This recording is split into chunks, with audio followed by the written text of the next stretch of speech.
Hello everyone, welcome back to the digital learning platform of Winsome International School. Yes, I am Shaheen and today we are going to continue with chapter 6 part 2. ठीक है, हमने last session में 6th chapter का first part cover किया था and the name of the chapter is my childhood. ठीक है, हम ये जो चैप्टर है माई चाइल्डहुड जो कि डॉक्टर एपीजे अब्दुल कलाम की जो ऑटोबायोग्राफी है विंग्स ऑफ फायर उसमें से कुछ इवेंट्स को एक्सट्रैक्ट किया गया है और इस चैप्टर के अंदर उन्होंने ऐड किया है. ठीक है, तो हमने काफी कुछ पढ़ा उनकी पर्सनल लाइफ के बारे में, उनका चाइल्डहुड कैसा रहा, उनके पेरेंट्स कैसे थे, क्या क्या एट्रीब्यूट्स जो है उनके अंदर उनके पेरेंट्स से आए, राइट. देन उनके फर्स्ट सैलरी उनको किस सोर्स से मिली. तो जब हमने वो सब पढ़ा तो हमें ये पता चलता है कि उनका जो चाइल्डहुड था, उनका जो बचपन था वो बहुत ही सिंपल था, right? Simple, struggling, and yet he was happy with that. He had learned so many things from those incidents, right? जो events उनकी लाइफ में हुए हैं, हर एक इवेंट से उन्होंने एक लेसन सीखा and he kept on moving on to his path. ठीक है, then we came to know about his friends. उनके 3 बहुत अच्छे फ्रेंड्स थे. तीनों ही फ्रेंड्स जो थे वो हिंदू ऑर्थोडॉक्स फैमिली से बिलोंग करते थे, but being children neither their parents nor themselves, ना तो उनके पेरेंट्स ने कभी वो डिफरेंशिएट किया, ना उनकी फ्रेंडशिप के बीच में ऐसा कोई भी जो है कम्युनल कम्युनिटी की वजह से उनके बीच में कोई डिस्प्यूट्स हुए या डिफरेंसेस आए या कभी उनको ऐसा फील हुआ कि they belong to different religions. ऐसा कभी उनके साथ नहीं हुआ. But one day a new teacher came to their school when he was in 5th standard. जब वो 5th स्टैंडर्ड में थे तो एक नया टीचर आया जिनकी जो सोच थी वो काफी कंजर्वेटिव थी. ठीक है, और जब उन्होंने देखा कि एक मुस्लिम बच्चा एक हिंदू बच्चे के साथ में बैठा हुआ है, इट कुडंट टॉलरेट दिस. ठीक है, उनको ये यूनिटी जो है वो शायद वो डाइजेस्ट नहीं कर पाए, उन्हें पसंद नहीं आया. और जो सोशल रैंकिंग्स उस टाइम पे चल रही थी उस according what did he do, उन्होंने डॉक्टर एपीजे अब्दुल कलाम को उठाया और उन्होंने उनको बोला कि तुम जाके लास्ट सीट पे बैठ जाओ. ठीक है, because according to him he did not deserve to sit on the first bench, especially with the son of the priest. ठीक है, क्योंकि जो उनके फ्रेंड थे वो कौन थे, वो प्रीस्ट के बेटे थे. ठीक है, तो उस टीचर ने ये बोला कि you do not deserve to sit here, तुम यहाँ नहीं बैठ सकते because you are a Muslim. ठीक है, तो उनको क्या ऑर्डर दिया उस टीचर ने कि वो जाके लास्ट बेंच पे बैठ जाए. तो जब ऐसा हुआ उन्होंने अपनी सीट चेंज की, वो लास्ट सीट पे जाके बैठ गए. He saw that his friend Ramnath Shastri, he was crying, right, he was in tears. और जब उन्होंने उसे रोते हुए देखा, अपने फ्रेंड को रोते हुए देखा, तो वो जो इमेज थी वो एक लॉन्ग लास्टिंग उनकी माइंड में रही. ठीक है, नाउ इसके बाद क्या हुआ, this is what we are going to see. Let's see. After school we went home and told our respective parents about the incident. ठीक है, स्कूल ओवर हुआ और सारे बच्चे अपने अपने घर गए and they inform their respective parents. Respective parents यानी कि अपने अपने पेरेंट्स को सबने बताया. ठीक है, चारों फ्रेंड्स साथ में रहते थे और सभी ने जाके अपने अपने पेरेंट्स को बताया कि this is all happened in our school. ये सब हुआ हमारे स्कूल में. एक नए टीचर आए, उन्होंने क्या किया. Lakshman Shastri summoned the teacher. What is the meaning of summoned? That means he called him.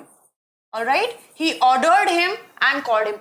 Summon जो है एक लीगल टर्म है जिसका मतलब होता है ऑर्डर देके बुलाना. ठीक है, जैसे कोर्ट्स जो है वो समन जारी करते हैं किसी को जब उनको कोर्ट में बुलाना होता है. ठीक है, तो यहाँ पे द टर्म इज यूज्ड कि उन्होंने ऑर्डर देके उस टीचर को अपने पास बुलाया. किसने बुलाया?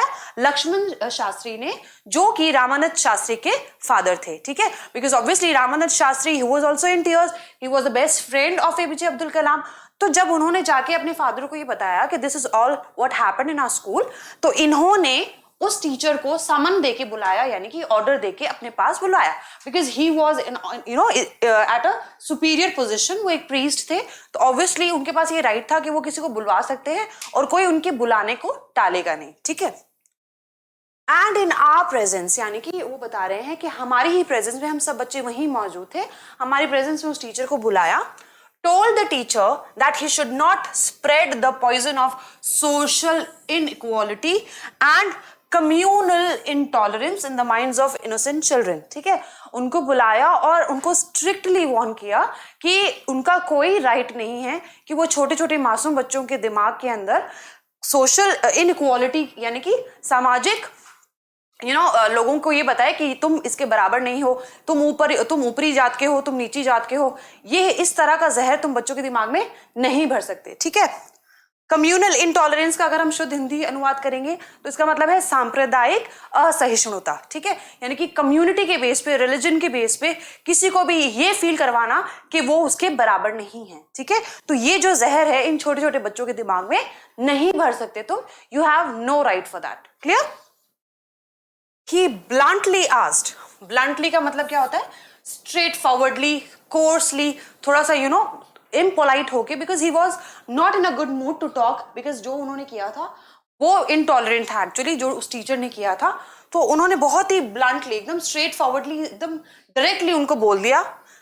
ही asked the teacher to either apologise, या तो वो अपोलोजाइज करे, अपोलोजाइज यानी कि या तो वो माफी मांगे, और quit the school and the island, और या तो वो माफी मांगेंगे, दो ऑप्शंस थे उनके पास, या तो वो माफी मांगे या फिर स्कूल और रामेश्वरम जो आइलैंड है वो छोड़ के यहां से चले जाएं।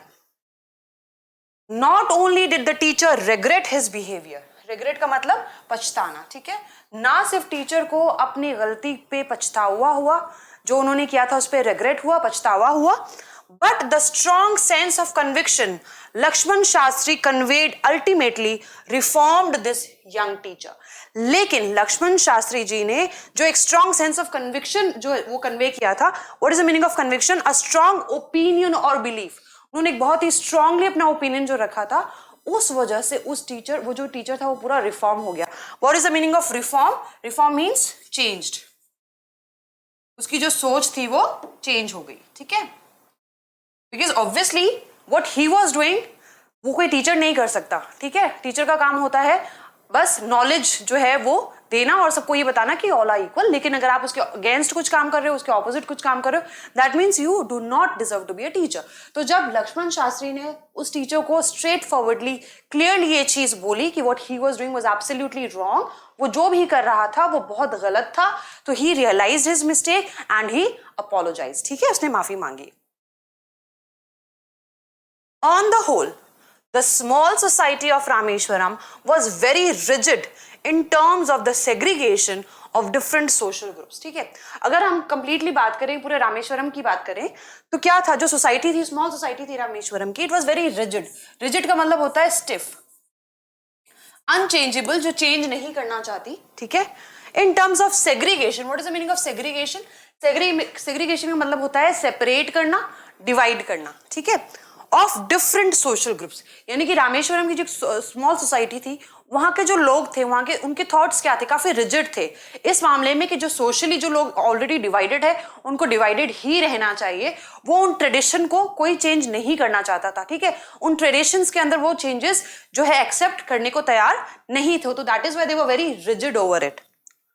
However my science teacher Shiva Subramania Iyer, though an orthodox Brahmin with a very conservative wife, was something of a rebel।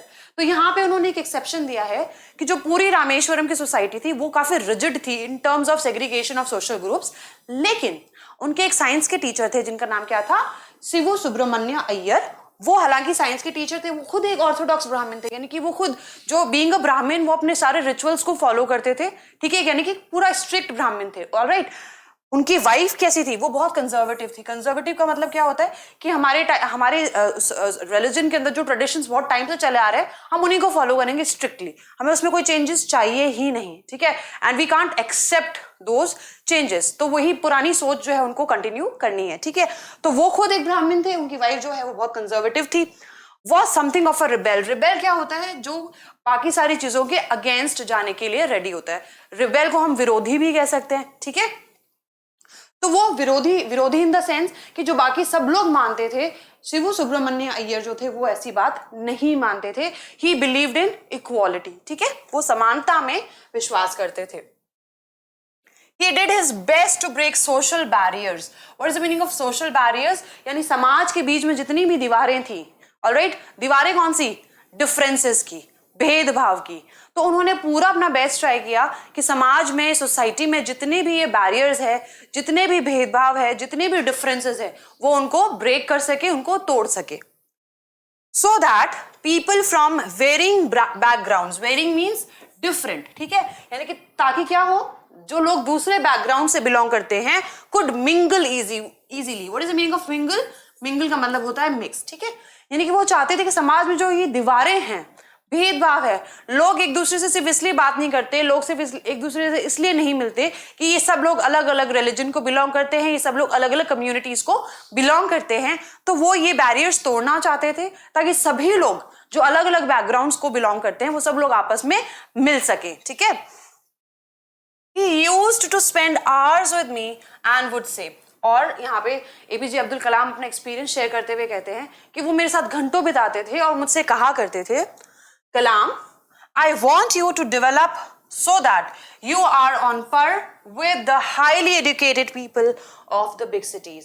और वो ये कहा करते थे कि कलाम, मैं चाहता हूं कि तुम डेवलप हो, यानी कि तुम प्रोग्रेस करो अपनी लाइफ में, आगे बढ़ो, ताकि जितने भी हाईली एजुकेटेड लोग हैं मौजूद इस सोसाइटी में तुम उनके बराबर आ सको। ठीक है। पर जो है it is the word for parallel.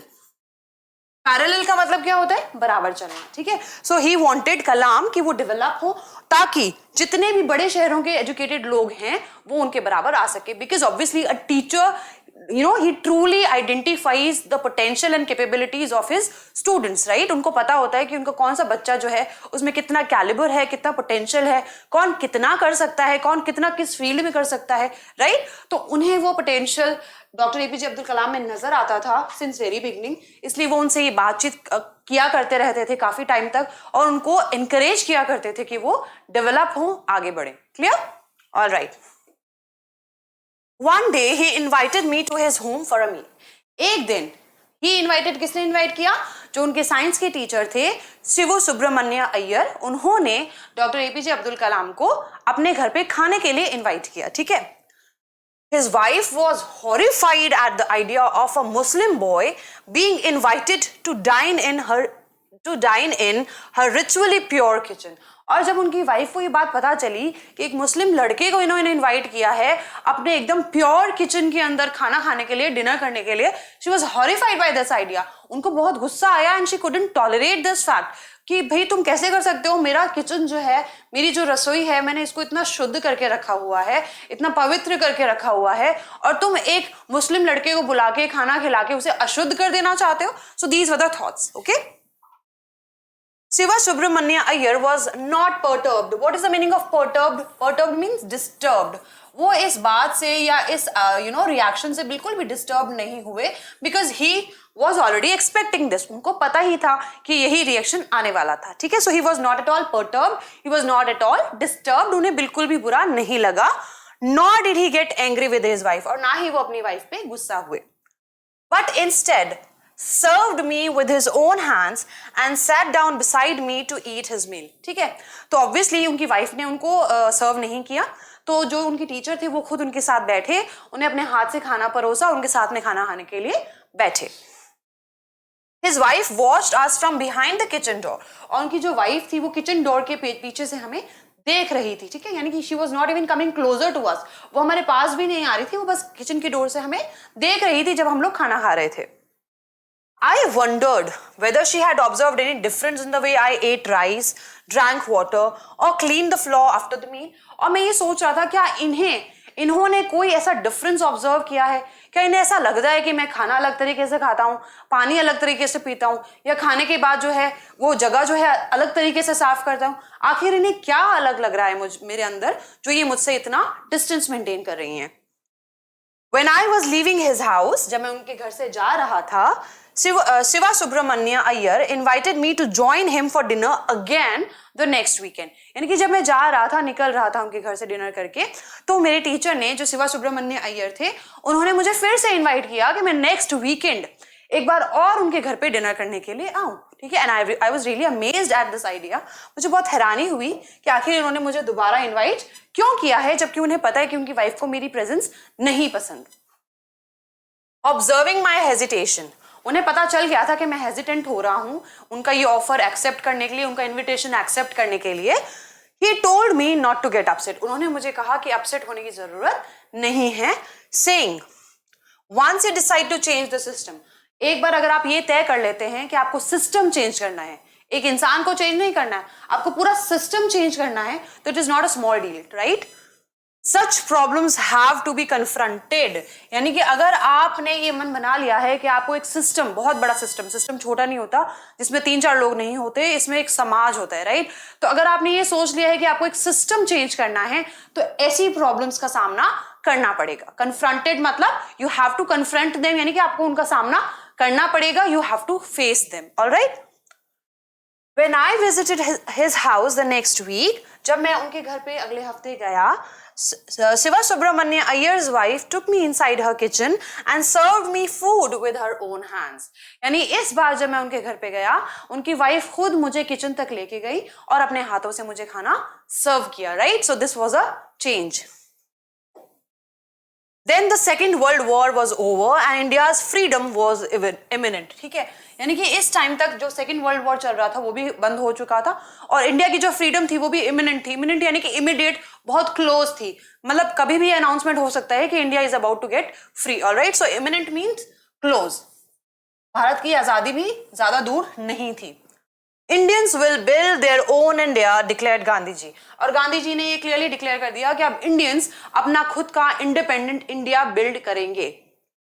The whole country was filled with an unprecedented optimism, right? पूरे कंट्री के अंदर एक नई ऑप्टिमिज्म, ऑप्टिमिज्म का मतलब क्या होता है? Positivity, right. एंड अनप्रेसिडेंटेड का मतलब होता है एक नई, राइट, जो पहले कभी नहीं देखी गई। इतनी उत्सुकता, इतनी नई पॉजिटिविटी जो है वो लोगों के अंदर स्प्रेड हो गई थी और वो देखी जा सकती थी।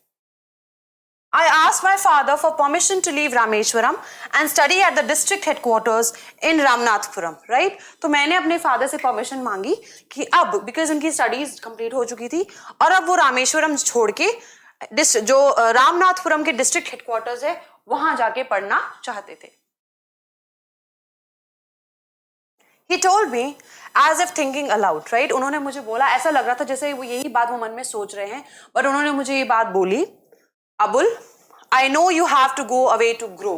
मैं जानता हूं कि अगर तुम्हें बढ़ना है, बढ़ना ऐसे नहीं सिर्फ फिजिकली बढ़ना है, बढ़ना इसका मतलब है अगर आप तुम्हें खुद को एक्सप्लोर करना है, राइट, अगर तुम्हें अपने आप को डेवलप करना है, प्रोग्रेस करना है, अपनी पोटेंशियल को पहचानना है, you have to go away, right, तुम्हें दूर जाना पड़ेगा, राइट। अभी अगर आप अपने कोई पेरेंट्स अपने बच्चों को ये चाहते हैं कि उनके सामने ही बड़े हों, उनके सामने ही जॉब लगे, तो you will see a difference कि उनके बच्चे जो हैं कभी भी खुद को ना, क्योंकि एक्सप्लोर करने का उन्हें चांस नहीं मिलता, right, and they do not know the world in a better way, और वो दुनिया को भी इतने अच्छे से नहीं जान सकते, एंड हेंस वो अपनी कैपेबिलिटीज, अपनी पोटेंशियल्स को भी नहीं पहचान पाते, ना उनको पॉलिश कर पाते हैं, क्योंकि उनको वो चांस ही नहीं मिलता, राइट, बिकॉज वो पूरी तरह से अपने पेरेंट्स की शील्ड के अंदर रहते हैं, okay.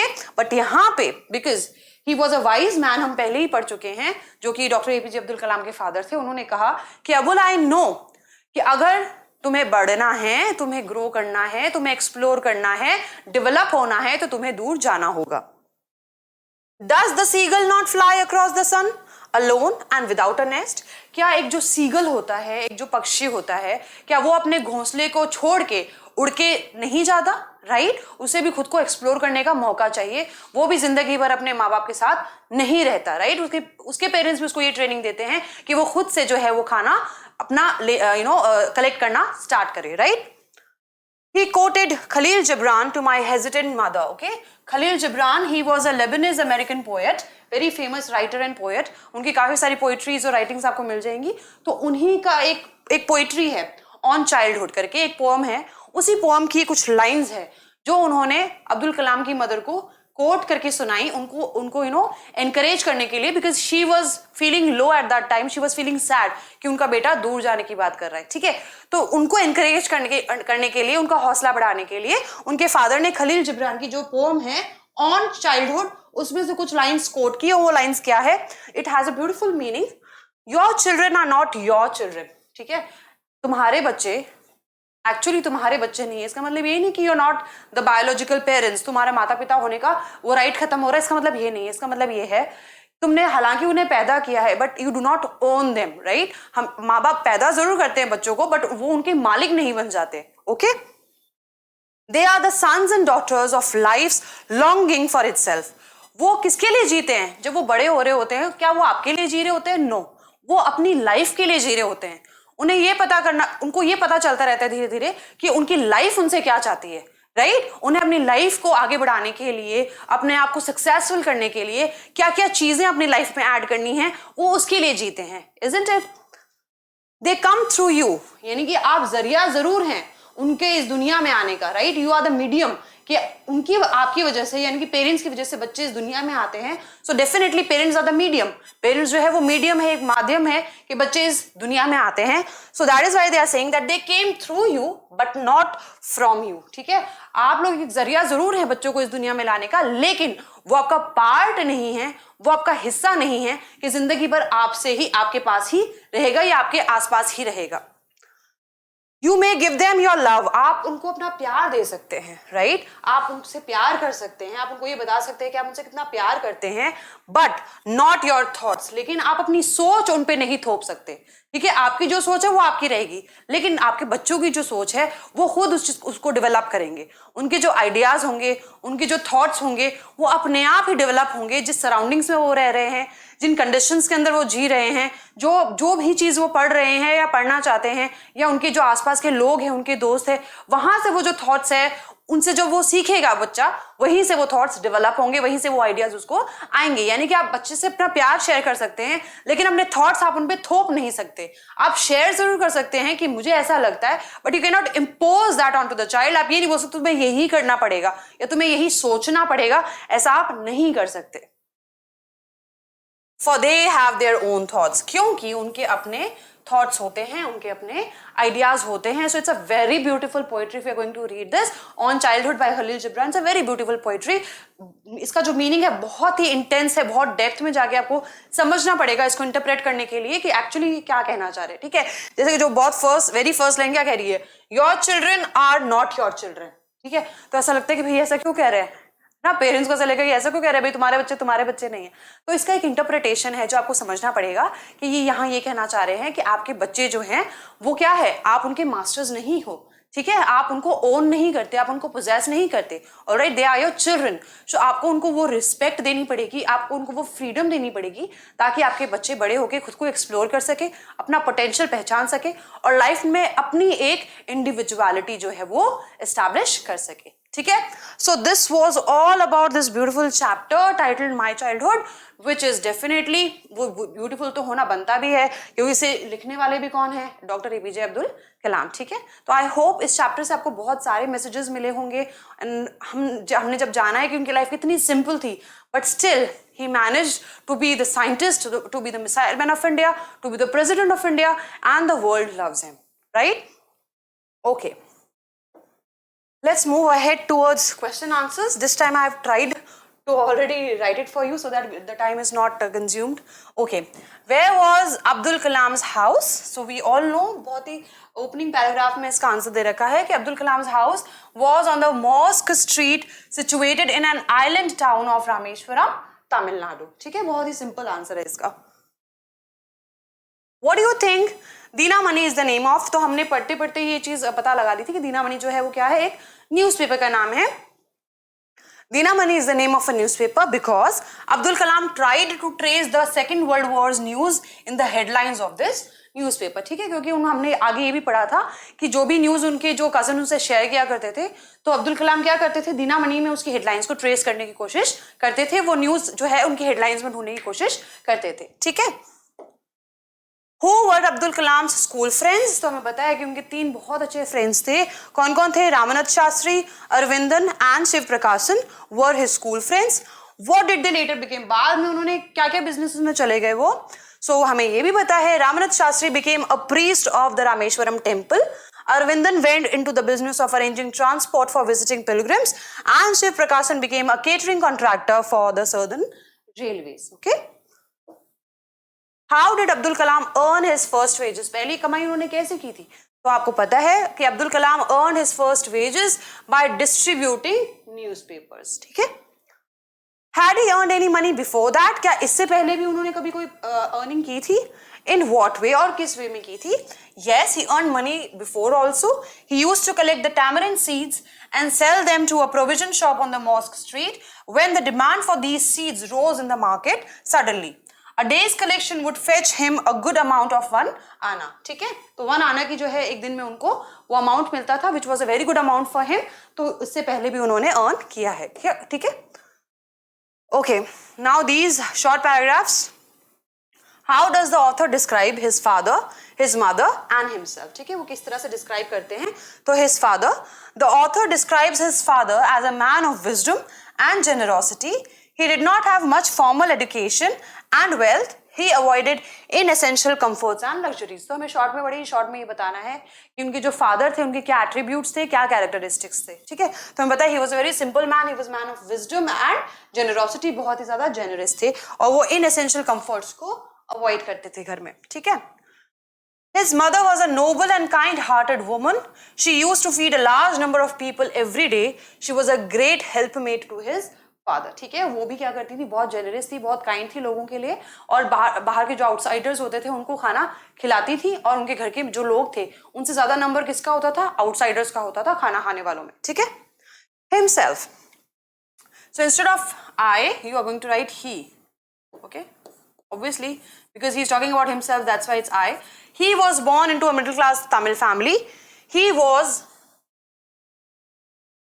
a short boy with rather undistinguished looks, born to tall and handsome parents.